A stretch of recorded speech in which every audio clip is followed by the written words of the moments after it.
Star Wars, Star Wars, Star Wars, Star Wars, Star Wars, Star Wars, Star Wars, Star Wars, Star Wars, Star Wars, Star Wars, Star Wars, Star Wars, Star Wars, Star Wars, Star Wars, Star Wars, Star Wars! Ladies and gentlemen, boys and girls, people of all ages, my name is David Popovich, aka the Bookworm, and welcome to Bookworm Reviews. Sit back and relax as we dive into Star Wars: A New Dawn by John Jackson Miller.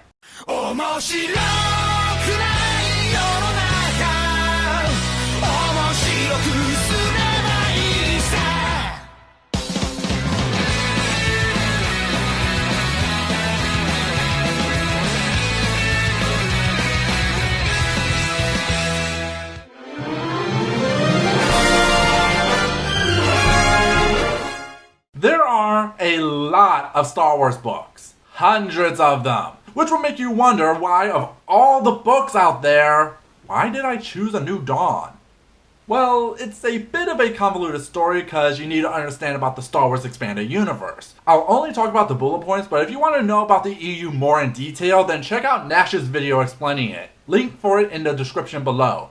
Basically, the EU was the only source to grab new stories about the Star Wars universe when the idea of having a new film out every year was laughable. For nearly 3 decades, people would get their new stories through the books, comics, and games with the Star Wars name, though it was never taken seriously. At least not with the main creator, which led to a lot of conflicts of interest when Lucas would make new movies and TV shows that continuously contradict several years of continuity, to the point you needed different levels of canon to separate what was and wasn't. Then came the buyout from Disney, and shortly after the announcement of Episode 7 was the news that all 3 decades worth of books, comics, and games were no longer canon, leaving only the movies and the Clone Wars TV show.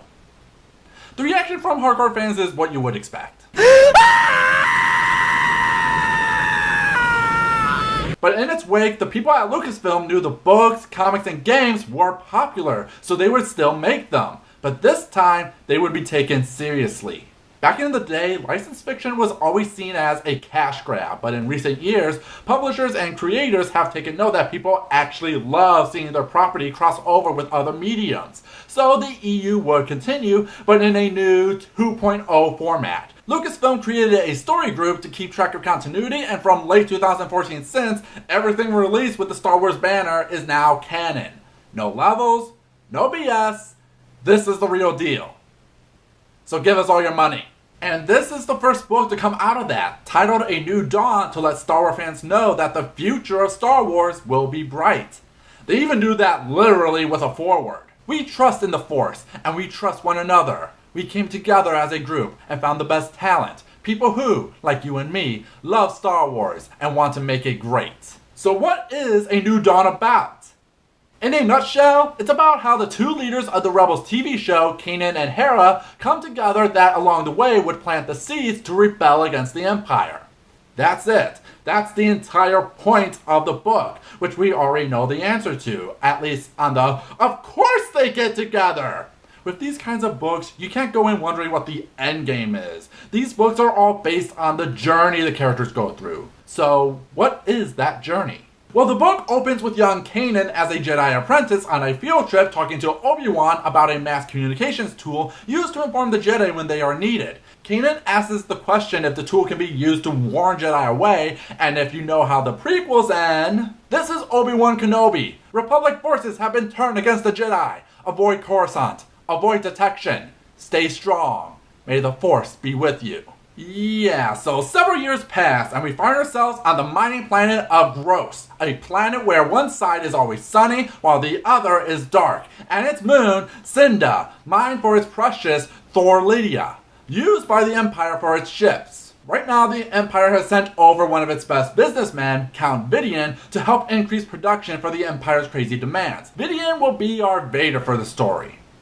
No, really, he's basically a full-on robot who was once human, but his body fell to a deadly disease, which adds to the whole making everything efficient while losing your humanity theme the book has. At the same time, we see Hera arrive, for Emperor Palpatine had too many minions with great power and influence. It was worth finding out whether Count Vidian had real magic before he rose any higher. while at the same time, we find Kanan, now grown up, working for the mining company. He's been hopping from job to job, just living life as low-key as possible, but with the arrival of the Empire, he plans to leave soon. On his usual routine of blowing up the moon to get the mineral, one of the workers, Scully, is raving mad that if they keep doing it, this moon could snap like a protein cracker!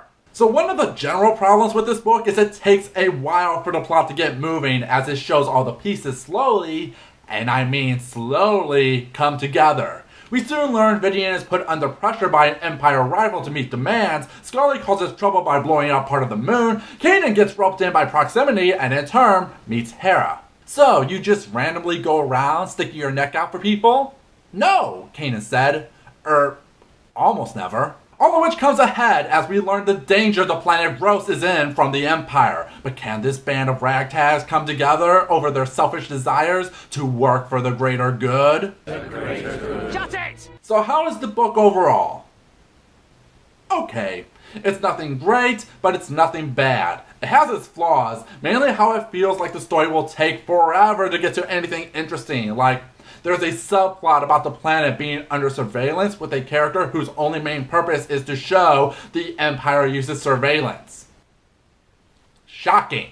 It's one thing if you're reading the book in huge chunks, but if you like to split up your time reading a book, then you will feel the plot is just jogging in place for several chapters. Though when the plot happens, it's overall enjoyable with some themes about the Empire only caring for its own selfish desires regardless of who dies, and having some of the characters who may have looked up to the Empire seeing what it really is. Vidian was supposed to be different. The rule breaker, the paradigm destroyer. He had reached the heights of both the public and private sectors by ignoring the bureaucracies and their conventions, by listening to everyone and everything and deciding based on facts. Yet he turned out to be just another sadist, as deaf and blind as he had been before the prosthetics.